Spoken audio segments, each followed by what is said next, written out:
आज हम सीखेंगे वृत्तों के साथ में वक्र व्यंजनों का निर्माण करना। सबसे पहले हमने लिया है एक वृत्त, उसको हमने धन के चिन्ह से काट दिया है।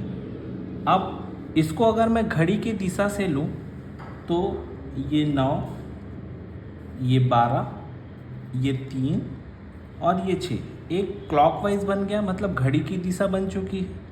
अब हम इसमें देखेंगे वक्र व्यंजनों का निर्माण करना। तो सबसे पहले जैसे मैं 9 बजे से 12 बजे के बीच में जाऊं इस दिशा में, तो ये हमारा बनता है ल। क्या बनता है हमारा ल।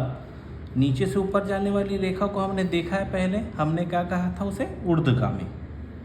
और जब हम 12 से 9 में आते हैं फिर उसी दिशा में वापस इस तरह से, तो वो भी क्या बन जाता है हमारा ल।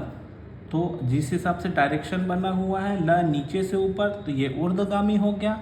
और जिस हिसाब से डायरेक्शन बना है नीचे से ऊपर से नीचे, तो ये क्या हमारा ये भी ल हो गया।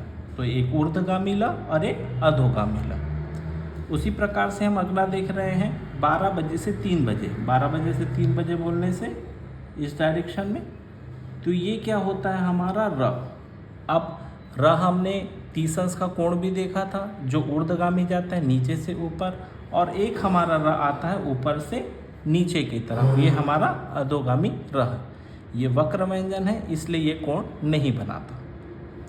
अब हम आगे देख रहे हैं 3 बजे से 6 बजे और 9 से 6 बजे, तो ये क्या है हमारा श।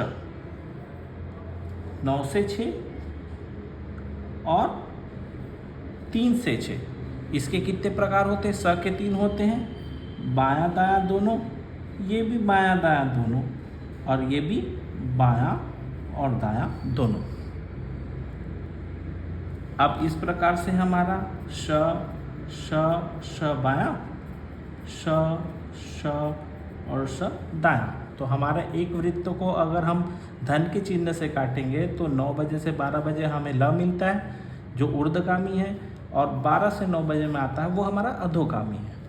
हम 12 बजे से 3 बजे में जाएंगे तो र ऊर्ध्वगामी मिलता है हमें, और हम 9 से 6 और 3 से 6 आते हैं तो हमारा स मिलता है बायां और दायां। जब जिसकी ज़रूरत होगी उस स का इस्तेमाल आप उस समय कर सकते हैं।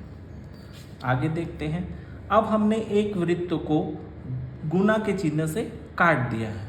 अब हम जब गुणा के चिन्ह से उसे काटते हैं तो हमें कुछ रेखाएं दिख रही है, 4 रेखाएं दिख रही है। आइए हम उसको बनाते हैं। तो सबसे पहले ऊपर की तरफ जो रेखा बनी है बाएं से दायां, ये क्या है हमारा म। इस आकृति में ये अभी हल्का है, ये बाएं से दायां जा रहा है, मतलब अग्रगामी व्यंजन की तरह। अब ये म है। अब हम नीचे की तरफ देखते हैं तो ये क्या है हमारा न। कैसा बना हुआ है? ऐसा, म ऊपर न नीचे। अब जब मैं न को काटता हूँ तो क्या बन जाता है हमारा म, और जब मैं म को काटता हूँ तब क्या बन जाता है वो न बन जाता है। तो अभी ये हल्के व्यंजन थे हमारे। अब हम म को गाढ़ा करने जा रहे हैं, म को गाढ़ा करने जा रहे हैं। तो जब मैं म को गाढ़ा करता हूँ एक बार में, तो उसमें क्या जुड़ जाता है? प और ब जुड़ जाता है। म आधा होके अम्प और अम्ब बन जाता है। और उसी प्रकार से हम इस ऋण को याद रखेंगे। हम न हल्के से भी दर्शा सकते हैं, ऋण को हम न से भी दर्शा सकते हैं। अभी ये हल्का है। अब हम न को जब डार्क करेंगे तो क्या बन जाता है हमारा? अंग। क्या बन जाता है? अंग। तो एक वृत्त को हमने गुणा के चिन्ह से काटा तो ऊपर म मिल गया, नीचे हमें न मिल गया। म को गाढ़ा किए तो अम्फ और अम्ब बन गया, और न को गाढ़ा किए तो हम अंग भी बन गया। ध्यान रखेंगे इस ऋण का उपयोग हम न से कर सकते हैं जब हमें ज़रूरत होगी। तो आगे आ जाते हैं हम उसी प्रकार से। अब देखो बायां भी और दायां भी हमें एक वक्र व्यंजन दिख रहा हुआ है, ये है हमारा त वर्ग। अब त वर्ग है, हमने पहले की क्लास में बताया था कि अगर वर्ग बोलूं तो उसमें कितने व्यंजन होते हैं? 4। तो ये त वर्ग है जिसमें त, थ, द और ध। पहला व्यंजन क्या होता है? हल्का होता है, दूसरा व्यंजन क्या होता है, हल्का होके कटा हुआ होता है। तीसरा व्यंजन क्या होता है, हमारा गाढ़ा होता है। और चौथा व्यंजन क्या होता है, गाढ़ा होके कटा हुआ होता है। अब बायां और दायां दोनों रेखाएं हैं उसमें, तो आइए उसको बनाते हैं। सबसे पहला हमारा त, ये बायां और ये दायां, ये हल्का व्यंजन है। थ बनाने के लिए क्या करेंगे, बैक तो बनाएंगे हल्का, परंतु बीच से काट देंगे। द बनाने के लिए हम ऊपर से गाढ़ा लेंगे, बायां भी और दायां भी। और ध बनाने के लिए हम बायां दायां लेंगे गाढ़ा, परंतु बीच से काट देंगे। तो इस प्रकार से एक वृत्त को हमने गुणा के चिन्ह से काटा, तो ऊपर हमें म मिला, नीचे हमें न मिला। बाएं में हमें त वर्ग मिला और दाएं में हमें भी त वर्ग मिला।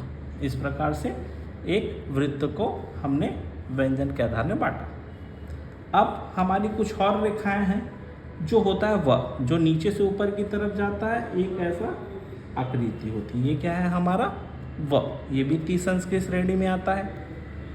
इसी के विपरीत जब इसको उल्टा दिया जाता है तो ये क्या बन गया, हमारा य। ये भी क्या होता है, टी संस्कृत श्रेणी में आता है। अब ह ऊपर और ह नीचे, ये ऊर्ध्वगामी और ये अधोगामी। एक वृत्त बना के ऊपर की तरफ और एक वृत्त बना के नीचे की तरफ, ये ऊर्ध्वगामी और ये हमारा अधोगामी। अब आते हैं हम संयुक्त व्यंजन में। संयुक्त व्यंजन हमने देखा था कि 4 होते हैं। हमने पहले देखा था इस श का निर्माण कैसे होता है, क प्लस स से। ज्ञ का निर्माण किससे होता है, ग्ल प्लस य से।